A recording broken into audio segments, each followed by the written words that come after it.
अस्सलाम वालेकुम व्यूअर्स, मैं हूं डॉक्टर अली हैदर। उम्मीद करता हूं कि आप खैरियत से होंगे। तो व्यूअर्स, आज हम बात करेंगे दांतों के इन्फेक्शन और मसूड़ों में पीप हो जाती है और दांतों में पीप हो जाती है और दांतों की सर्जरी के बाद कौन कौन सी एंटीबायोटिक इस्तेमाल कराई जाती है। दांतों के इन्फेक्शन में जो सबसे ज़्यादा इस्तेमाल कराई जाती है वो है अमॉक्सिसिलिन, जिसका ब्रांड नेम अमॉक्सल कैप्सूल है। अमॉक्सल कैप्सूल 250 मिलीग्राम और 500 मिलीग्राम मार्केट में अवेलेबल होता है। इसी तरह अमॉक्सल सिरप भी मार्केट में अवेलेबल होती है, जो बच्चों के दांत के इन्फेक्शन या कोई और इन्फेक्शन के लिए इस्तेमाल कराई जाती है। इसके अलावा मेट्रोनिडाजोल, जिसका ब्रांड नेम फ्लैजेल है, ये मुख्तलिफ नामों से मार्केट में मिलती है। ये एक ऐसा एंटीबायोटिक है जो दांतों और मुंह के इन्फेक्शन में दिया जाता है। फ्लैजेल बैक्टीरियल इन्फेक्शन को ट्रीट करने के लिए इस्तेमाल की जाती है। इसके अलावा कोअमॉक्सिक्लेव, जिसका ब्रांड नेम एगमेंटन है, एगमेंटन मुख्तलिफ नामों से मार्केट में मिलती है। ये एंटीबायोटिक डेंटल सर्जरी प्रोसीजर से पहले या बाद में इस्तेमाल की जाती है। दांत निकालते वक्त मुंह के अंदर जख्म बन जाए या दांत की कैविटी हो जाए तो दांत के इन्फेक्शन के लिए ये बहुत मुफीद मेडिसिन है। इसको डॉक्टर ज़्यादातर एडवाइस करते हैं। बच्चों के दांत के इन्फेक्शन में और बड़ों के दांत के इन्फेक्शन के लिए इस्तेमाल कराई जाती है।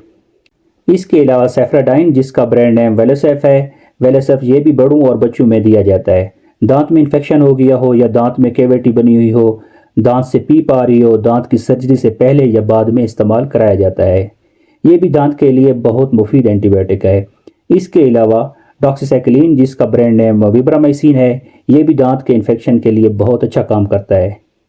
लेकिन आजकल डॉक्टर इसको इतना ज़्यादा इस्तेमाल नहीं कराते क्योंकि कुछ लोग इससे एलर्जिक भी हैं। शुरू में इसका बहुत ज़्यादा इस्तेमाल होता था। इसके अलावा सिफेक्साइम, जिसका ब्रांड नेम कैरिसेफ है, सीबोश है, ये मुख्तलिफ नामों से मार्केट में मिलती है। कैरिसेफ का इस्तेमाल दांतों में बहुत मुफीद है। इस एंटीबायोटिक का इस्तेमाल ज़्यादातर प्रेग्नेंट वुमेन को कराया जाता है क्योंकि प्रेगनेंसी में यह दवा सेव है।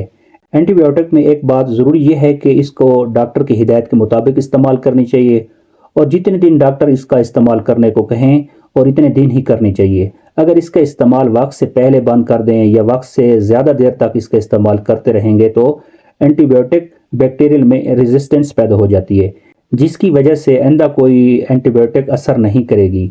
मतलब एंटीबायोटिक को मुकर्रर वक्त पे लेनी चाहिए और जितने दिन के लिए तक डॉक्टर देता है इसको इस्तेमाल करनी चाहिए। अगर एंटीबायोटिक इस्तेमाल करते हुए कोई प्रॉब्लम आ जाता है तो अपने डॉक्टर से रजू करें। जैसा कि मैंने आपको बताया है कि दांतों के इन्फेक्शन में सबसे ज़्यादा जो एंटीबायोटिक इस्तेमाल होती है वो है एगमेंटन, फ्लैजेल, अमॉक्सल, वेलोसेफ और विब्रामाइसिन और कैरिसेफ। तो ये कुछ कॉमन एंटीबायोटिक हैं जो बहुत ज़्यादा दांतों के इन्फेक्शन में इस्तेमाल होती हैं। तो ये थी इस वीडियो में इंफॉर्मेशन एंटीबायोटिक की।